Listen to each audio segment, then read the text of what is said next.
শৈশবে যারা মাসুদ রানা সিরিজের বইয়ে বুঁদ হয়েছিলেন তাদের কাছে মোসাদ, কেজিবি, সিআইএ কিংবা এফবিআই নামগুলো বেশ পরিচিত, যাদের নাম শুনলে শিরদাঁড়া দিয়ে ঠান্ডা শীতল স্রোত বয়ে যায়, হাত পা অবশ হয়ে আসে অপরাধীদের, আর অতি উৎসাহীদের বুকের প্যালপিটেশন বেড়ে যায়।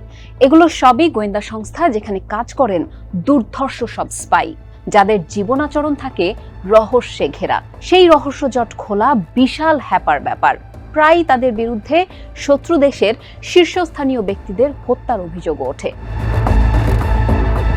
কিন্তু হঠাৎ কেন আমরা স্পাইদের নিয়ে স্পাইগিরি শুরু করলাম? কেন তাদের নাম এখন আলোচনায় আসছে? কারণ আকস্মিক এক দুর্ঘটনা যা বদলে দিয়েছে বিশ্ব রাজনীতির নানান সমীকরণ। সেই দুর্ঘটনায় মারা গেছেন ইরানের প্রেসিডেন্ট ইব্রাহিম রাইসি ও পররাষ্ট্রমন্ত্রী হোসেইন আমির আবদুল্লাহিয়ান সহ 9 জন, যাদের মৃত্যু নিয়ে তৈরি হয়েছে ধোঁয়াশা, নানান রকমের জল্পনা। অভিযোগের আঙুল উঠেছে মোসাদের দিকে। ইরান আবহাওয়ার ওপর দুর্ঘটনার দায় চাপালেও বাতাসে গুঞ্জন শোনা যাচ্ছে মোসাদই এই কাণ্ড ঘটিয়েছে। সাম্প্রতিক সময়ে ইসরায়েল, ইরান আর যুক্তরাষ্ট্রের চলমান উত্তেজনাই এই সন্দেহ বা ষড়যন্ত্র তত্ত্বকে উস্কে দিচ্ছে। ইরান যে ইসরায়েলের চিরশত্রু এটা সবাই জানে। অন্যদিকে ইসরায়েলের ঘনিষ্ঠ মিত্র যুক্তরাষ্ট্রের সঙ্গেও ইরানের সম্পর্ক নেতিবাচক, এমনকি তাদের সঙ্গে কোনো কূটনৈতিক সম্পর্কও নেই ইরানের। এদিকে ইসরায়েলের সঙ্গে এখন ফিলিস্তিনের স্বাধীনতাকামী সংগঠন হামাসের যুদ্ধ চলছে। এই হামাসকে আবার সমর্থন করে ইরান।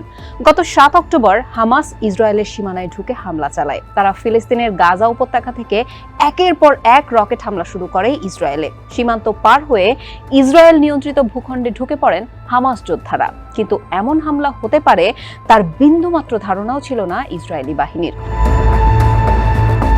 ইসরায়েলের গোয়েন্দা সংস্থা মোসাদ, শিনবেত ও প্রতিরক্ষা বাহিনীর গোয়েন্দাদের কেউই জানতো না হামাস এই ধরনের একটি হামলা করতে যাচ্ছে। ইসরায়েলিদের কাছে এটা খুবই অবাক করার মতো একটি বিষয়। আবার হতে পারে গোয়েন্দাদের কেউ কেউ হামলার বিষয়ে আগাম তথ্য পেলেও সেই অনুযায়ী দ্রুত পদক্ষেপ নিতে ব্যর্থ হয়েছেন।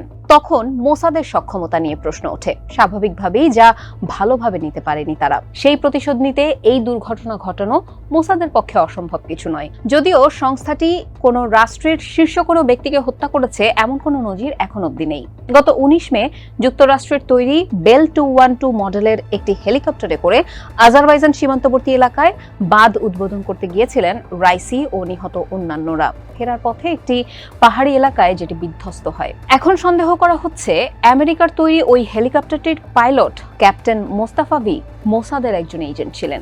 ফ্রান্সের টিভি চ্যানেল i24 বলছে হেলিকপ্টার বিধ্বস্তের পেছনে মোসাদের এই এজেন্টের হাত রয়েছে। সন্দেহের আঙুল যাচ্ছে আমেরিকার দিকেও, কারণ একমাত্র ইরানের কারণেই মধ্যপ্রাচ্যের রাজনীতিতে প্রভাব কমেছে ওয়াশিংটনের।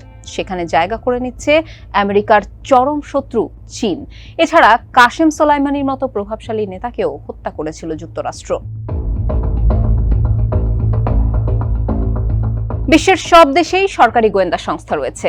মোসাদও ইসরায়েলের সরকারি গোয়েন্দা সংস্থা। 1949 সালের 13 ডিসেম্বর ইসরায়েলের প্রতিষ্ঠাতা মনে করা হয় যাকে, সেই ডেভিড বেন গুরিয়নের হাতে মোসাদ প্রতিষ্ঠিত হয়। এই ব্যক্তি ছিলেন জায়নিজমের ধ্বজাধারী এবং হিব্রু ভাষাকে ইসরায়েলের মাটিতে রাষ্ট্রীয় ভাষার মর্যাদা দানকারী। মোসাদে নিযুক্ত কর্মীর সংখ্যা 7,000-এর আশেপাশে।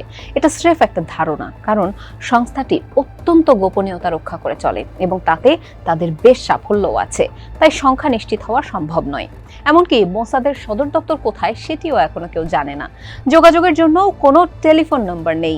ইসরায়েলের আইনে বলা আছে মোসাদের প্রধানের নামই শুধু জানা যাবে। বর্তমানে এই সংস্থার প্রধান হলেন ডেভিড বার্নিয়া। 2021 সাল থেকে তিনি এই পদে রয়েছেন। মোসাদ কোনো অপরাধীকে তাদের কর্মী হিসেবে নিয়োগ দেয় না, কিন্তু একই সঙ্গে শুধু মোসাদ এজেন্ট হতে গেলেই একজন ব্যক্তিকে ভীষণ লুকোছাপার জীবন কাটাতে হয়। ব্যক্তি পরিসরে আশ্রয় নিতে হয় বহু প্রতারণারও। ব্যক্তি জীবন বলে কিছুই থাকবে না এমনটা ধরে নিয়েই মোসাদে যোগ দিতে হয়। যেসব রাষ্ট্রে ইসরায়েলের অভিবাসন সংস্থা আইনিভাবে কার্যকর নয় সেসব রাষ্ট্র থেকে ইহুদিদের ইসরায়েলে নিয়ে যায় মোসাদ। সেক্ষেত্রে এই বাড়তি ইহুদিদের মোসাদ নিজের কাজে নিযুক্ত করে কিনা সেই প্রশ্নের উত্তরও পাওয়া যায় না।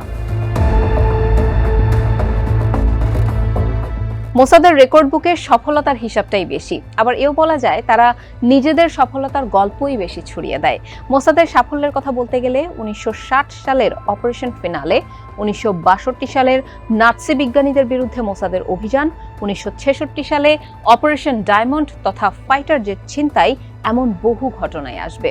ব্যর্থতার দৃষ্টান্ত হিসেবে বলা যায় 1997 সালে মোসাদ কিল খালিদ অপারেশনে হামাসের প্রধান খালিদ মিশালকে বিষ প্রয়োগে হত্যা করতে গিয়ে ইসরায়েলের 2 ভুয়া পাসপোর্টধারী এজেন্ট জর্ডানে ধরা পড়ে। তাই শেষমেশ খালিদকে বাঁচিয়ে তুলতে হয় ইসরায়েল সরকারকেই।